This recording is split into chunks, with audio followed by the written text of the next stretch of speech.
If you've been listening to this podcast, you're probably wondering where I, Chris Quinn, bring my expertise into this sports arena. Well, it's going to be today. We're going to be talking some soccer. We're going to be talking some Lionel Messi. So get yourself together. This is the Sports Experience Podcast. I'm Chris Quinn. I'm Dom DiTolla. And let's just get right into it. All right. Lionel Messi, I would say the greatest soccer player to ever play. I am very unfamiliar with soccer for most of the listeners out there. However, I would tend to agree from the things that I watched. Yeah, all the stats that you pulled up. Oh, man. Just absolutely insane. Let's get started with him as a kid. Okay. When he was 12, 13, they found out that he had a hormone imbalance, so they started giving him HGH. Which is medicinal, by the way. This isn't like a Barry Bonds situation. Like, he needed it not to be like dwarfish size. Yeah, I actually read that in his book where they had to specify that. Where they were like, he was a kid. This is how underdeveloped he was. When he was 13, everybody thought he was like 9. Yeah, like a just very short, very slight type of person. And he would take HGH shots to make sure he grew into at a normal speed, at a normal rate. At a normal rate, yeah. And what is he, 5'7" now, which is pretty remarkable considering how short he the was. Pictures of him Yes. and the video of him like just dominating when he's small, like very little. He was almost half the size of other 13, 14-year-old boys. And that was the thing, was he was so technically gifted, was that he was playing a year or two above what his actual age was. Yeah, I mean, he was playing with not only his older brothers, but he was just dominating. Yes. And the thing is, and it can't be understated at all, he's a tough dude. Oh, yes. Like, because teams would be like, okay, he's short and he's that good, let's just take him out. But no, he's tough. He's strong. Yes, they would clip him so much. He has the most ever been fouled throughout. I mean, he has the most fouls committed on him for any player in the Champions League and La Liga. And growing up in a soccer-crazed country like Argentina, that he did is even more fantastic, even more, out of this world. Well, here's the thing. So he played for this club called Newell's Old Boys. Yes, correct. And when he was about 13 in Argentina, the Argentine dollar... Argentine, yeah, I know. Argentine dollar actually... devalued by 2/3. Yeah. Mm-hmm. So Newell's and Messi's father, who were splitting the payment for the treatments, Messi's father went and said, "Hey, I don't know if we can pay for these treatments. Can you guys pay for the whole thing?" And they were like, "Hey, we're not going to pay for any of it." Yep. And that's when his father was like, "All right, okay, we're going to take Messi and try him out in Europe," which was. So to put it into perspective, they lost 2/3 of their money, the Messi family. Yeah. And they were pretty much told by their soccer club that Messi isn't important anymore as a kid. And they pretty much took all the savings that they had to travel to Europe to have these tryouts that they didn't know how they were going to go. No. Because back in the day, and this was in 2003, 2004, it was not commonplace for 13-year-olds to be picked up from clubs. No. It was a wing and a prayer at that point. The common age for foreigners to be picked up was 15, 16, because you would see how they developed. Yeah. But Messi had such technical skill that when they went to Barcelona was like, yeah, we'll pay. Yeah, because he was, I think he's half Italian and half Spanish, and he had some family there in Catalonia, where Barcelona is. So, there's a small Argentine population in Catalonia. Yeah. And so he kind of fit in with that. And, well, when this is what Messi's father said. He was just like, we just want someone to pay for his treatment. His treatment. Not even just to pay him, just, he can work so he can get his treatment so he can live a normal life if this soccer thing doesn't pan out. And Barcelona saw the skill that he had so much that they actually paid a ridiculous amount of money so his whole family could actually move there. Yeah. So in his first year, for a youth player, you make anywhere from 60,000 euros to 100,000 euros as a Barcelona top youth player. Yeah. They gave him €500,000. And this was just a 1-year thing so he could move his entire family out. Yeah, and they did, and they left. Imagine, that's what I always found strange and kind of like wild about this whole thing is like, imagine being 13 years old. This isn't like you're 18 and you're set to go to college and have to wait to get drafted to play. professional whatever. Yeah. You're 13 You're a years kid. old and you're the sole breadwinner. And that's like being a child star or a child actor. Yes, it's very much like being a child star. Yeah. And to have your whole family's hopes kind of on your Yes. shoulders. Like to be the person that is like, my family is either successful or broken, and it's all on my shoulders and my ability to perform at a specific craft. That's what I was like when I was reading all this stuff about Messi. I was like, my God. Yeah. Like the amount of pressure that was placed on him at such a young age and the way that he handled it was phenomenal. Sure. I want to talk about his first training session with Barcelona. He came in, and he's with the under-13s. Mm-hmm.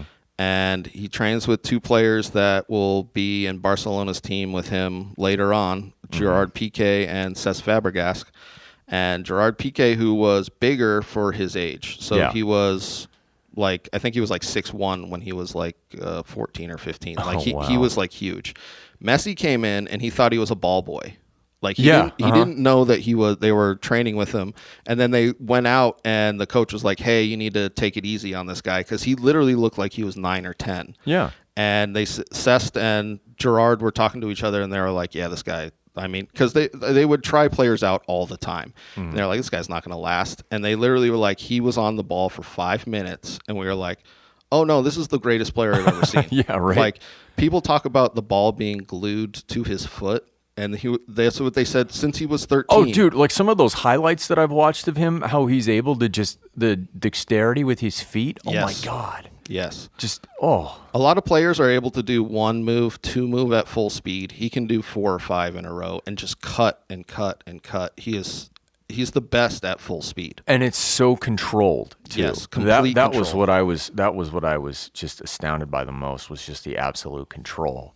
Kind of an aside to that, it kind of reminds me of, I don't know if you remember the Giants pitcher Tim Lincecum. Oh, yeah. How he was very waifish and kind of small. Mm-hmm. And then you watch him pitch and he's firing it in there at the mid-90s. And you're like, how is he generating all of this power, all of this strength in such like a small, they know how thin to frame? use their body. Exactly. Yeah. Exactly. Use it correctly. Use it correctly. So he's in Barcelona now. And he goes through the Barcelona youth team in a very weird way. Yeah. So they keep using him. So in Barcelona, they have an A team, which is obviously their top pros, team. Yeah. And then they have a B team, and then they have like under 15, under 14. He was used throughout 5 different teams because they didn't want him playing in Barca B against teams they knew were super rough. Yeah. Because his bones, they knew, were so brittle at that point because he was so underdeveloped. And you're still underdeveloped when you're like in your mid to late teens. Yes. You're just still you're not an adult. No, you're you're not physically an adult man. and he's less than other kids at that age. Yes. That was the other thing. Yeah. Like So you're small for a 14-year-old. You're 11. exactly. Exactly. So they're bouncing him around all these teams, and then he finally breaks through to the first team, and they're not necessarily playing him in the right position. No.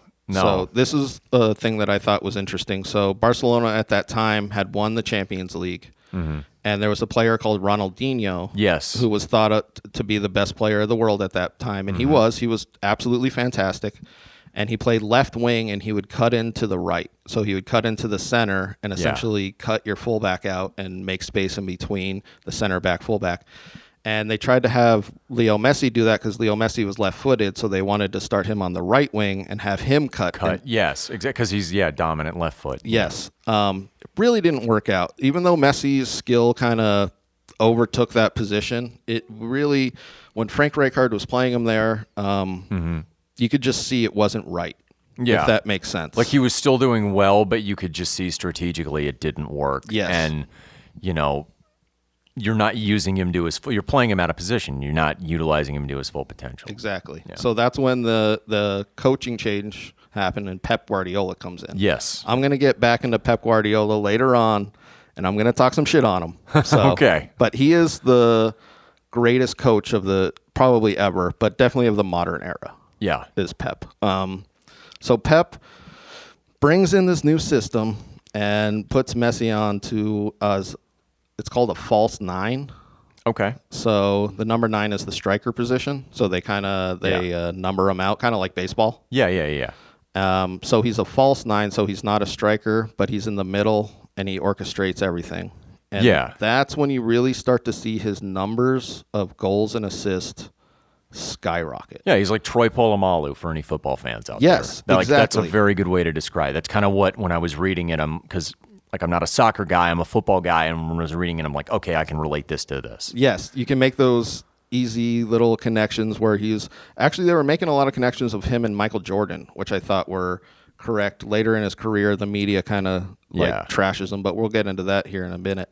But when Pep comes in and puts him as the false 9, he just immediately becomes the greatest player in the world. Oh, totally. It's like when, God, I don't even know what other player moved positions and then became, like that much better than what he was. Oh, yeah, totally. Like maybe football, if you're thinking like Randy White is a good one for the Cowboys, where they moved him back to nose guard after trying him at middle linebacker, and he became a Hall of Famer. But like and he was very dominant, but like as far as Messi and soccer is concerned, that guy is apparently the greatest we've seen in the modern times. So let's get into. So Barcelona's playing him in this false 9. He's absolutely destroying in Barcelona, but in Argentina, he is not doing well for their national team, and he is not received well in Argentina because he left at such a young age, and he left for nothing. So there's something about these South American countries where a major export for them is soccer players. Oh, yeah. So Newell's, the football club, literally let him go for nothing, which when you look back, it was completely the football club's fault, not Messi's. Because if you want to blame anybody, blame the football club. Like, he probably would have stayed if they paid for his HGH. Honestly, they wanted to. They Yeah. wanted to stay. They didn't want to go to Europe. Exactly. And Like, you don't want to uproot a 13-year-old and say it's all on you now. No. Exactly. Just give his dad the money and. But when he was 21 or 20 in 2010 in the World Cup in South Africa, they hated him. Oh, I believe that. The story was out there that he didn't want to live in Argentina, that they got out of there as soon as they could. And no, but like from what I've read, he's like Argentine through and through. Yes. Like, that's his home. Rosario, he's like, that is his place. This was before they really interviewed him or anything. They just pretty much put this label on him as immigrant. That's what they would say it derogatory. Like he's not Argentine or he's not Argentine. He's Catalonian now. Yes. Because he plays for Barca. Yes. And it's just no. So during this whole time, Diego Maradona, who is the Argentine, I mean, they literally have churches built to this guy. He for those of you who aren't familiar, Diego Maradona, with his famous hand of God goal, won Argentina the 1986 World Cup against England. Yeah, and if you know anything about history, tensions between England and Argentina have not been good over the last 40 years, and this is 4 years after the Falkland War. So, yes. Tensions very high. So Maradona is your fat Jesus. Yes, he is literally, they think of him as godlike in Argentina. And he was coming out and really bad-mouthing Messi. Yeah. Even though people were seeing Messi as the predecessor, the successor. Successor. Yeah, Maradona was the predecessor. But he was the successor, the next, idol that all these people were going to, and he was ripping Messi to shreds. Well, yeah, because Maradona is a very selfish person. Extremely. Very vain, and you don't want somebody blowing up your spot. So when, the dogs start coming after you, oh, it's this a-hole. This a-hole that's going to knock me off my cloud. And he really used this shit talking. He was like, I'm going to stop all of this if you let me become the coach. And that's what the Argentine Federation, that's when they really lost the plot. Like, exactly. It was one of the worst. So Diego Maradona, fantastic soccer player. Yeah, Nobody no one will can take that away from him. He had never coached. He didn't have any of his coaching badges. You get badges for the different ranks in which you go up and you become a coach. He had never coached before. And when... He just used it as an excuse to get back into the limelight. Exactly. And when Argentina in 2010 went to the World Cup in South Africa, they were not set up correctly. There were multiple games where from what I've read, their formation was incorrect. Messi was not utilized. They put 3 in the back and 5 in the middle and pretty much just like clogged up the middle so Messi couldn't move at all. Yeah. And a lot of people were talking about that being the golden generation, Messi being super young, and they had Juan Riquelme, who was essentially like...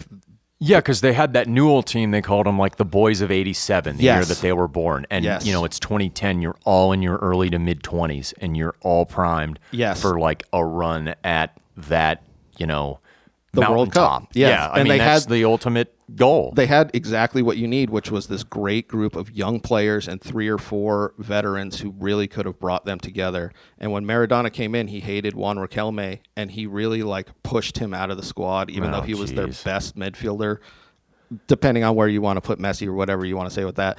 But this is when Maradona really made it all about him. Yeah. And this is why Argentina hasn't won an international No, they constantly underperform. Yes, constantly. Even with Messi, it's like trying to think of a good analogy here. It's like before he started winning in Indianapolis, it's like Peyton Manning. Oh, almost. exactly.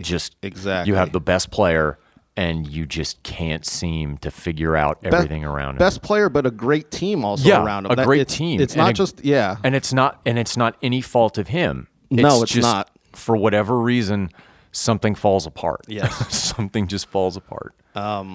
So that's where we're at with, he's really hated in his home country. And then in 2011, he comes back to Barcelona and has probably the greatest season. Oh, crazy. Ever. So 2011-12, Barcelona do this thing called the triple. The treble is what they kind of call it. So you have your league championship, which is the most important. You have like a cup where it's kind of like the NBA finals where everybody it's like a knockout round. And then you have the Champions League. Yes. And the Champions League is... I've heard of that. The top 3 or 4 teams from every league get together and play against each other, and it's the most important cup competition. People are saying that it's dwarfing the World Cup. Hey, everybody. Just want to take a quick break to let you know that our Sports Experience podcast is brought to you by Engle Studio here, and they're here in Tucson for all your recording needs. Yeah, because... And I would actually agree with that, despite my limited soccer knowledge, is because instead of having everyone just spread out throughout the globe, you have all the best players on fewer number of teams. Therefore, the competition's higher. The quality is and so the much. Quality play, because in international play, if you don't have a right back, you can't go out and get a right back. You literally have to have someone come through and countries are notorious for having being bad at positions. So Brazil is notorious for having an awful goalkeeper and just like stuff like that, even though they dominate. Like you can't go out and buy it. You have to be born there or like have legally immigrated somewhere. Exactly. Like you don't have that like, oh, here's a contract talented person. Go out and play. That's why the Champions League is so much more, the competition is just that much higher. So they did the treble, and Lionel Messi, he scored 50 goals and had 20 assists. And just to put that in perspective... The assists is what I'm the most impressed with. Oh, I love it. The fact that you can be that much of a superstar scorer, but also know how to share and be that adept. Holy crap. Well, let me put it like this. Oh, go ahead. Somebody in the Premier League had 20 assists last year.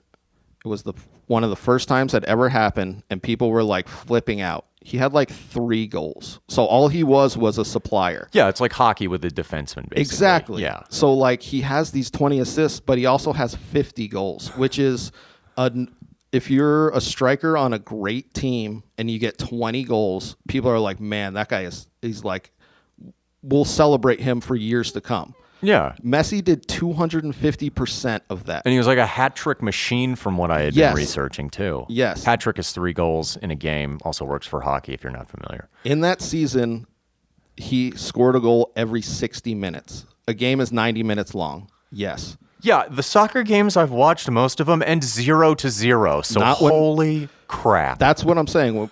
He brought in this new era of teams getting just absolutely destroyed. They would beat them 4-0, 5-1. And people were talking about he's done it since at every level. At every level. Yeah. It's the way that he plays. It's the way that he wants to win. And we were talking about Charles Haley in a I don't know why I keep doing that.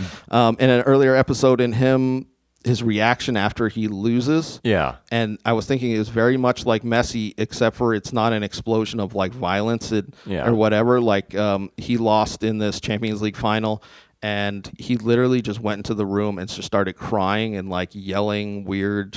Oh, geez. And like they brought in like his dad, and his dad was just like trying to console him. Like he was literally like saying nonsense words, because he was so distraught. But you know what? Like it kind of illustrates, and I know we got into it and kind of in the Haley episode, just the passion that this guy has. Yes. And if you think about it, it's totally in his mind, and just to anyone else, it's almost rational because like at 13 years old, you have to become a professional soccer player to not only get medicine to not be a little person, but to pull your family out of poverty. Yes. And be the matriarch. Yeah. Soccer is all you have.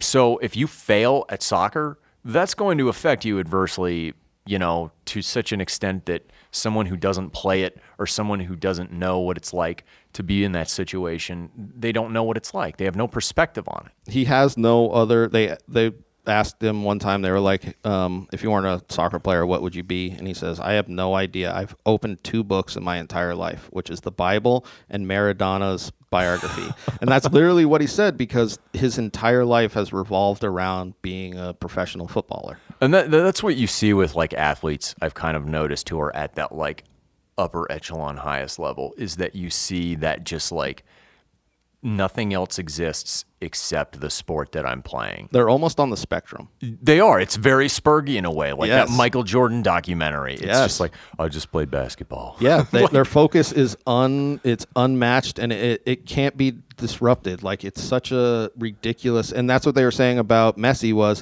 it would be like 3 a.m. and everybody would be like hanging out watching TV, and he'd be sitting there juggling a ball behind everybody. Yeah. Like, it was just completely constant with him. You can't lose that edge because you know what it's like to have it, and you will do everything possible to not have it taken away from you. Yes, exactly. Okay, so Pep Guardiola's the coach. Here we go, yes. And Pep Guardiola loses what he thinks is the locker room. Mm-hmm. So a lot of the guys are asking him to stay. And I bet at that level, you kind of get to a point where you're like, I'm just done with this. Like, right. Like kind of like Phil Jackson with the Bulls, where he was just like, it's over. Yeah, the time has passed. The time has passed. And that's what he said. And Messi even messaged him when he was quitting. He was just like, please don't quit. And he messaged back saying, like, I have to take a break. Time. Yeah, that's what he said. And he took a pretty big break. And I'll get back into Pep in a second. And the coach that replaced him was Tito, I want to say Warner. I can't remember his last name. I'm sorry about that. But was pretty much bringing in the exact same philosophy. He wasn't changing anything. Oh, that's good. 2 months into his reign, he got neck cancer. Oh, sweet. Cancer in his throat, Jesus. I believe. And they operated to take it out. He put in his resignation for Barcelona head coach. They denied him. They said, if you ever get better, we want you to be the coach. Yeah. He ended up dying. Oh, man. In that summer. Oh, so he was pretty much the coach for about a year. But when he left to get treatment, they didn't bring in another coach. So they essentially had... So who was coaching the team? They essentially had his assistants, but the assistants didn't really have any authority. So it was essentially Messi, Xabi, Iniesta, these. So and from what I read, I just want to make 100% sure these are like stars on the Spanish national team. Yes, that he's these are all with. Spanish national. Iniesta, Xabi, Gerard Piqué. These are the Spanish national team who had just won the World Cup. Yeah, and who some say were the best national team ever. I might back that. Some Brazilian teams might have crushed them. It's hard to say. Yeah. But they were essentially became all of them. This group of these senior players became player coaches. Okay. and it really destroyed the locker room and what I could see that, yeah. and the philosophies that they were trying to build there. Yeah. Because and don't get me wrong, they're still a top club. I think they won 8 out of the 10 league titles, but they are struggling in Champions League. Mm-hmm. They are struggling in retaining players. So Neymar got sold for the record amount of, and this is, so the amounts are never public, but what people are saying was 200 million euro. So they're not holding players, and they're on a downward spiral. Yeah, because you have no control, and then someone, capitalism at its finest, highest bidder is going to come in and say, "Hey, why don't you come and be the star here and not be Messi?" Exactly, exactly. I can see that. And they haven't. They've gone through 2 coaches since then. Yeah. They had a new coach that kind of tried to come in, and he tried to,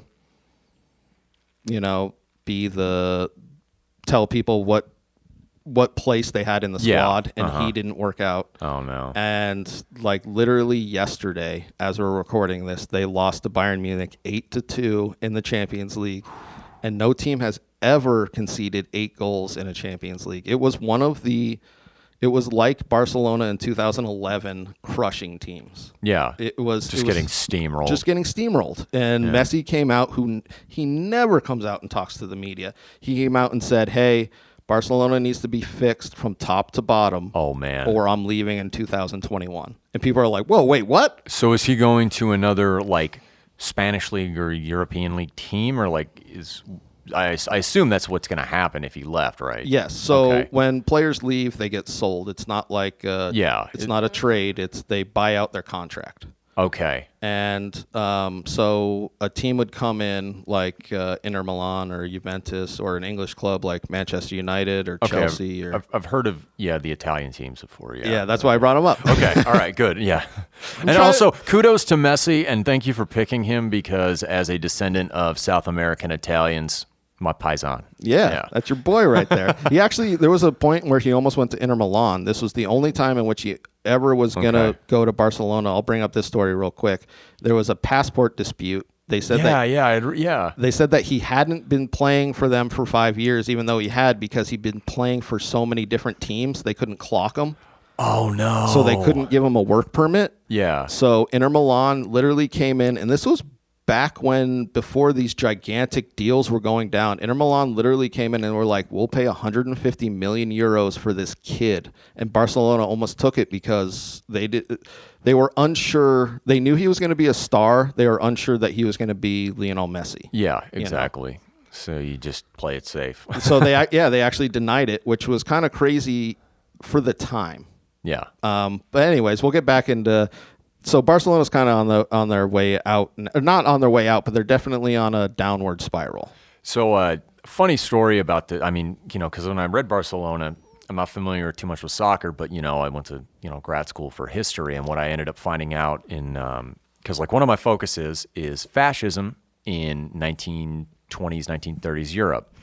And Francisco Franco was a huge dictator of Spain, was a huge soccer fan, and his team was Real Madrid.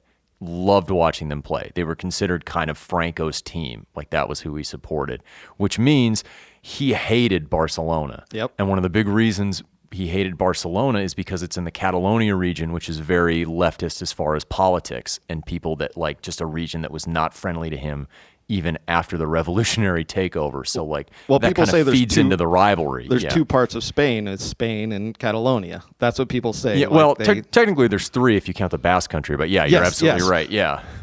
But it's one of those things where you could see the hatred between those 2 clubs all the way back. Yeah, this is something that's not a boring sports rivalry now. This is something that's deep-seated in socio-historical context. Yes.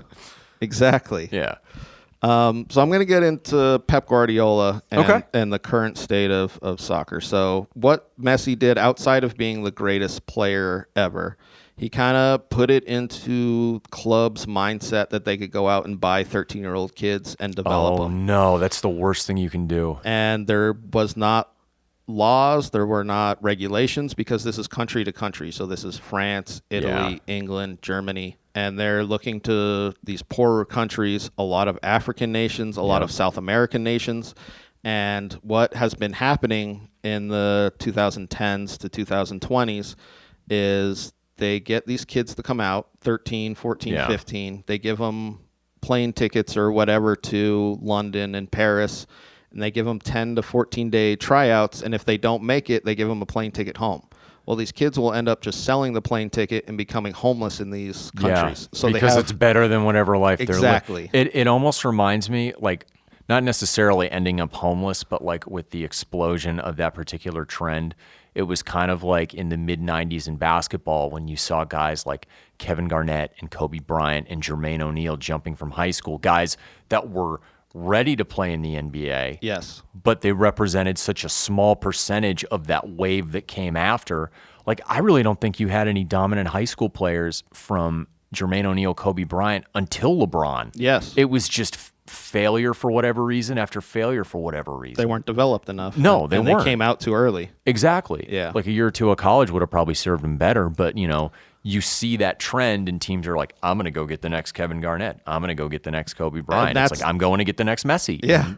Well, that's the problem is there is no other avenue. There is no college. There's no amateur sport avenue. So you literally have trials with these professional teams and you get picked up or you don't. And if you don't, it's most of the time beneficial for their livelihood just to stay in London and be homeless. So there's like this huge influx of kids. Just like guys who don't play soccer anymore who used to. Yes, exactly. Oh, man, that's and they brutal. can't go out and try out for other teams. And it's so like this is like a huge problem in soccer right now.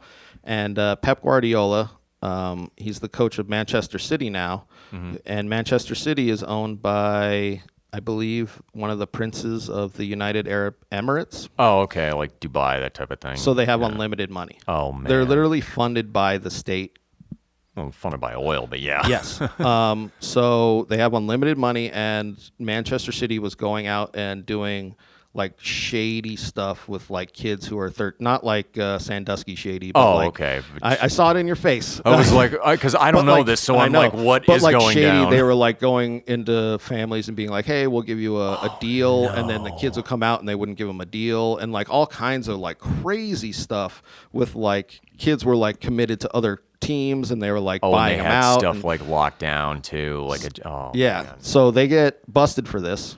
And this is last year. It gets announced that they're suspended from Champions League for 2 years, which is the first time. So this happened to Chelsea, and Chelsea got suspended from making transfers.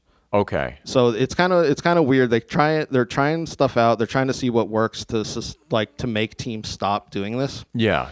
So they suspended my team, Chelsea, from making transfers for an entire summer. Oh, that's terrible. They could sell people, but they couldn't bring people in. Oh, man. So with Manchester City, they decided to fine them like $10 million, but they decided to suspend them for 2 years from Champions League. Okay. Manchester City appealed this, and they came back in favor of Manchester City and just took away the 2-year suspension. And they were like, so this is what all the other clubs are saying. They're like, so for violating these rules, it's a $10 million fine.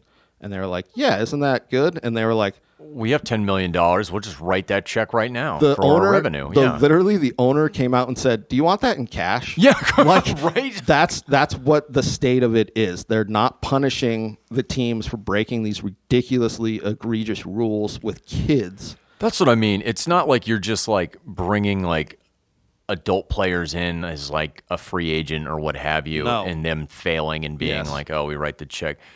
These are children from, for lack of a better word, crappy places who have third world nothing countries. else but soccer, and you're just toying with them. Yes, that's almost evil. If it you is, think about and it. that's why people were. That's why because top players really look at Champions League as that's where they want to play. So if they were suspended for 2 years, top players wouldn't come to Manchester City, and some of their top players would leave. Yeah. So it's one of those situations where it was like, that would have been a good punishment. That would have, you know what I mean? But yeah, because if you threaten a team's ability to not only compete at the highest level, but also make money and bring in players that fans want to watch, then that hits them where it hurts. Yeah, it hits not them, just, oh, here's revenue that we make like in a weekend. Yes, exactly. That's literally what they make probably in a weekend. Yeah. So, yeah, it's pretty ridiculous. But not to get too tangenty with this, too anti-Manchester City, you see Pep Guardiola at Manchester City probably had one of the greatest seasons ever. They had 103 points overall. Okay. Which is like, I think they lost one game and tied one game. Like man. They were so great, and it just shows that he really is one of the greatest coaches ever. Yeah. But he is in this sentence of bringing youth players in and it really destroying the modern game. And his reputation being swept up in it, Yes. and him being the face of it. Even though he really doesn't have anything to do with it. Yeah, but I mean, he's the face of it, and he started the whole thing with Messi, and everyone just took it and bastardized it almost. Well, he didn't. He was assistant coach at Barca, so he wasn't even the coach. But he definitely saw the possibilities. Okay, and so- everybody did. That was the Yeah. thing. Like literally, everybody saw what Messi did. That they brought him in when he was 13, and they kind of developed him, and they were like, oh, "We should do that." Right? And it just really turned the game on its head. And still the greatest player ever, though. I want to say this year he has 20 assists and 20 goals. Oh, man. So he's producing at that rate like every single year. And I think he's my age now. I think he's like 33. Yes, he is. So, yeah. Uh-huh. So he's still producing at the highest. Like he was going for 35-plus goal seasons. I think he did that 5 seasons in a row. Oh, man. So, yeah. Greatest player ever, I think. No. Did you want to get into him in the media at all? Or? Oh, yes, I did. Sorry, I kind of got away from that one for a dude, second. you're chill. Yeah. I got into Pep. That's why it got me all riled up. So the media just like essentially hated him right from the get-go. The Argentine media immediately hated him. There was something there was a striker called Carlos Tevez. Carlos Tevez grew up in one of the poorest neighborhoods in Argentina, and they love him. So they understand where he came from, what he built himself to be. Yeah. And in this 2010 World Cup and in the 2014 World Cup, it was essentially Messi taking his spot. Oh, no. So in Argentina, Messi wasn't loved. Tevez was loved. Yeah. So like you everything is building up to just people really resenting this popularity that Messi has. And probably by that token, he's probably someone who's like, why are you criticizing me? I'm just not going to talk to you. I'm not going to be open. Like, you want interviews? You don't get them. No, he flat out stopped. Yeah. He flat out stopped talking to the media, which is kind of interesting for as big of a star is, because at that point he was really the biggest star in the world, and really outside of Argentina was the biggest star in the world. And if you think about it, after kind of looking at all this stuff, like, he's an Argentine through and through. I mean, he's married to someone he's known in Rosario since he's like 5. Yes. I mean, I was going to say, if you actually talk to him, he's Argentine through and through. If you talk to the media, they're like, oh, he's a piece of shit. It's like, he's wait, a turncoat. It's like, no, I mean, this is a guy with pride in his country, but I could see why he has such animus towards them from all the criticism that he takes that's totally unwarranted. Yeah, I've heard stories that he donated a bunch of money to his boyhood club, and they did all kinds of shady stuff, so he's not donating anymore. And like, there's all kinds of stories like that where there's falsehoods and you can't really tell which is real because he never comes out into the media. Like, he doesn't confirm or deny anything. But I mean, I can't even blame him, because if all the media has done is tried to tear you down, what's the point? Yeah. Like, why would you even want to deal with that? If you have a moral compass at all, like, why would you even try to tell your story if they're not even going to report it? And this blew up in Spain, I think, in 2015 because they tried to bust him for tax evasion. Okay. Yeah. The way that players set up their contracts is they get salary for 85%. This is the way it is in Spain legally. Okay. You get salary for 85%, and then you get your image rights for 15%. Okay. So you don't have to pay taxes on your image rights. Yeah, because that belongs to you. They Exactly. can't do that legally, yeah. You're allowed to have that for 15%.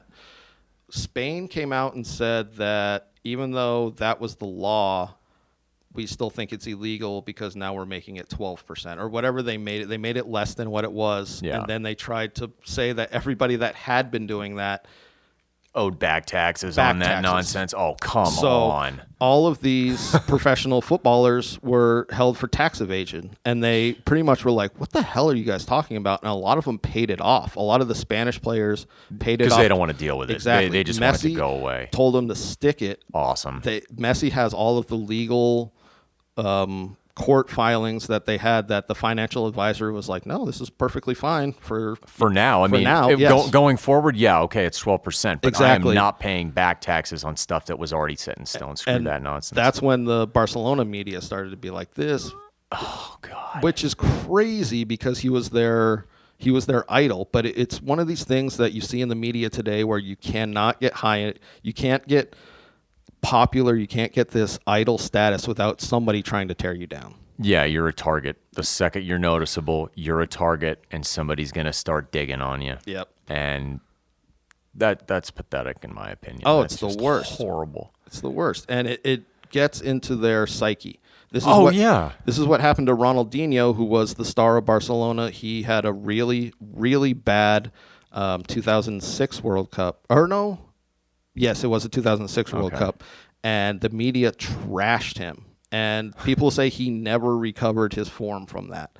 And Messi was talking about it in one of his rare interviews where he was just like, when Ronnie came back, I was still a kid. I was still 17, but it was like a different person. Oh, I believe that. You know, like he was like all joy in the locker room. And when he came back from the World Cup, he was just like silence. And that's the worst part. They'll build you up just to take you down. Exactly. Because that's more fun for them. Like, you get sick of writing puff pieces, and then you want to just say, this person's too big for their britches. Let's go after them for reasons that might not even matter. Yes. Yeah. For reasons like the tax evasion thing is I find crazy about going after him like he has anything to do with his taxes. No. It's like getting mad at Britney Spears for the songs she sings. Seriously. She doesn't write those songs. No. Come on now. Well, and I mean, it's Europe, too, where you're taxed just absolutely out the wazoo anyway. Yes. And, you know, some of the governments like Spain have financial issues. So, of course, they're going to try and pull nonsense like that. That's actually exactly what happened was. Yeah. That's what some of the Spanish players said was they're going to pay it and not really deal with it. And Messi's like, I'm not Spanish. I'm Argentine, and I'm keeping my money because it's mine. And that was the other thing was he was accused of because he was making so much more money than everybody else, he was accused of like $25 million tax evasion, kind of like crazy amounts. And everybody else was like $2-3 million. Oh, I'm sorry. Who do the fans come to see when I take the pitch? Oh, exactly. Me, Lionel Messi. That's why I get paid. I know. It's crazy. Absolutely nuts. All right. I think that's it. The Sports Podcast with Chris Quinn, Quinn Comedy. Dom DiTolla at DiTolla Dominic. And check out our Instagram, the Sports Experience Podcast. Yeah, check us out every Wednesday and Friday. Thanks a lot. All right.